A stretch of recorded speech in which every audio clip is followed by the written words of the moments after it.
One of, if not the most appealing factor in NASCAR are the crashes. Like it or not, race fans come for the crashes. In this video, we're going to be showing off crashes where they just keep on wrecking. There's been so many crashes over NASCAR's history where they just keep on crashing. You think the wreck is over, and some idiot with no brakes comes piling in. I just want to thank you for all the support you've been giving me over the past couple of months. It's been greatly appreciated. If you aren't subscribed, feel free to hit the subscribe button. Without further ado, let's get on into the crashes. Hanging tough here on the restart. Oh, here we go. Got trouble. That's Casey Kane that goes sideways. Joey Logano nowhere to go. Oh my, Clint half the Boyer field through is the grass. The big one at Daytona has happened at lap 97. That is the huge one at Daytona. Justin Allgaier. Oh, and the Denny 18 Hamlin, gets on its roof. and Kyle Busch rolls upside down. In what would be the eventual closing laps in the 2014 Coke Zero 400, there was a huge accident on the backstretch. Greg Biffle got into the back of Casey Kane while trying to bump draft him. He then turned down the track into Joey Logano.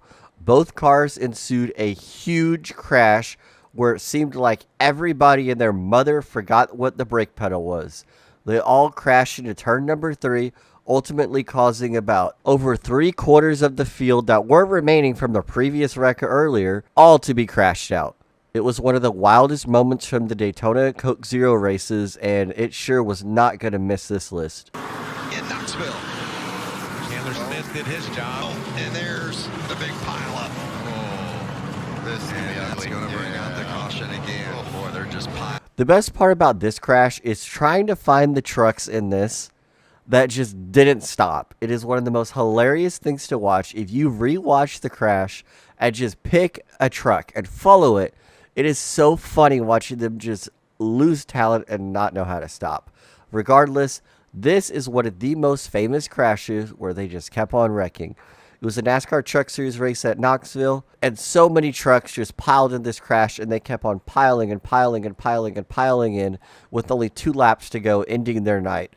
This race also went on for so long. I remember watching this race and wanting it to be over. I swear that race lasted an extra hour and a half. Trouble. Hey, Greg. Here's the big one. Man. Well, there goes half the field. Sure does. And it's Ryan Newman leading them around. Oh, Jimmy Johnson's hopes in his final Daytona 500. You know a Daytona 500 clip has got to be on this list. The 2020 Daytona 500 saw Joey Logano pushing Eric Almirola, who ended up pushing into Brad Keselowski, ensuing the huge one on the backstretch.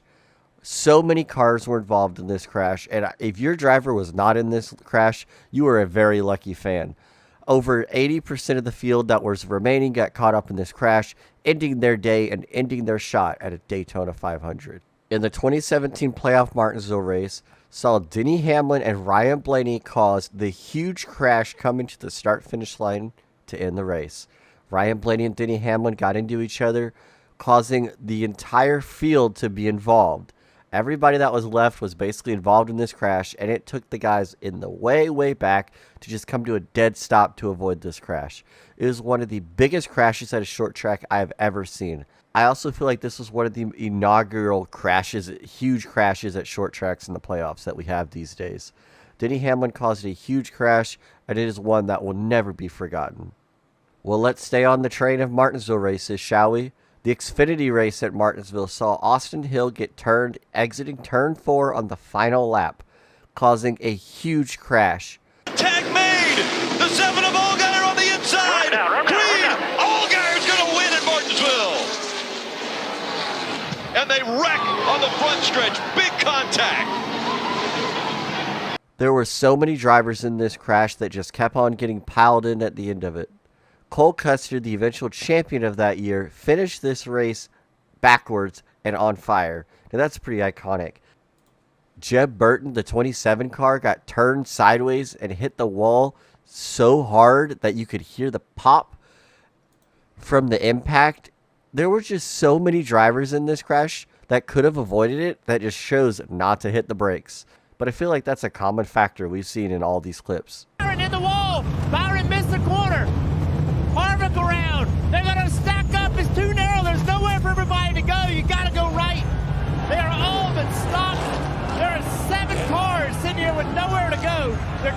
backup. It is a traffic jam. It's a traffic jam. Nowhere to go right here. Traffic jam on Jackson Street, or Jackson Drive. And so they knew this was going to happen. You hear the fans yelling. You know this clip had to be here. The inaugural Chicago Street Course. Kevin Harvick and Corey LaJoie caused a huge crash exiting one of the turns, causing so many cars to either come to a dead stop or pile in the crash. This crash is going to be iconic for years, and mark my words, it will be shown in replays and footage for this race for years to come. Whoa! No, Johnson's out of it. He can't go. Big wreck going to happen here on the front straight. No, man. You are kidding me? Over the years, Dover actually is one of the tracks that causes some of the biggest crashes besides Daytona and Talladega. Well, in 2016, Jimmy Johnson missed a shift off a restart, causing everybody but like 8 cars to miss the crash. This was a really unfortunate moment for a lot of drivers because some of them were having actually pretty decent days. This crash has definitely been shown and talked about since it happened, and I don't think we're ever going to see a crash like this one ever again. Michael Waltrip in the 55. Into the picture. Pushed by Casey Mears. Kenseth with Harvick behind him. Oh, there's contact. Get out of you now. Stewart into the middle of the pack and over.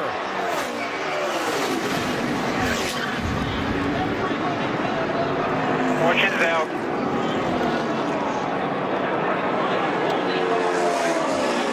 And a huge wreck to end this race. Matt Kenseth is going to get to the finish line first. Well, here it is. Waltrip in the 55, Mears in the 13, Stewart in the 14.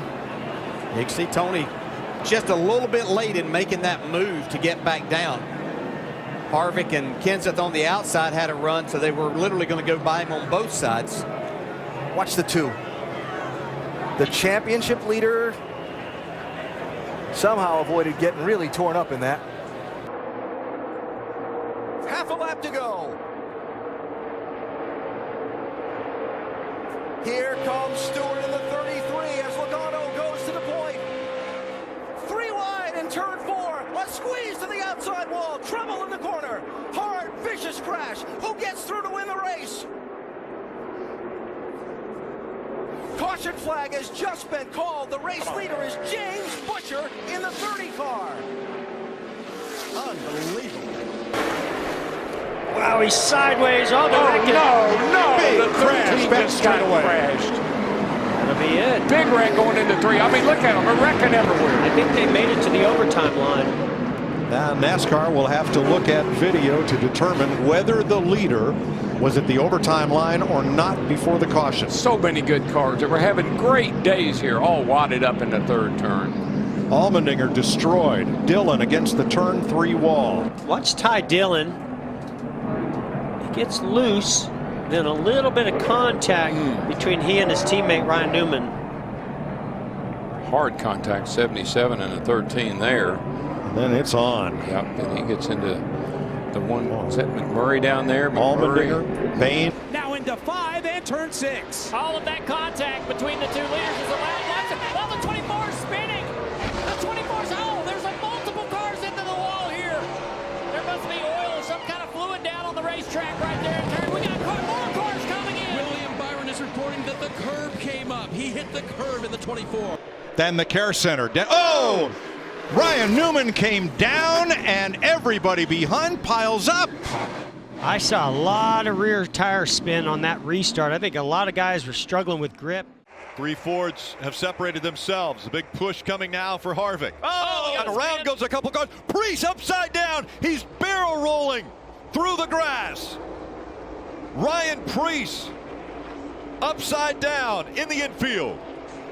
Going down the back straightaway, he makes a move or gets help from behind, and the car goes into the infield air. It just lifts right up off the ground.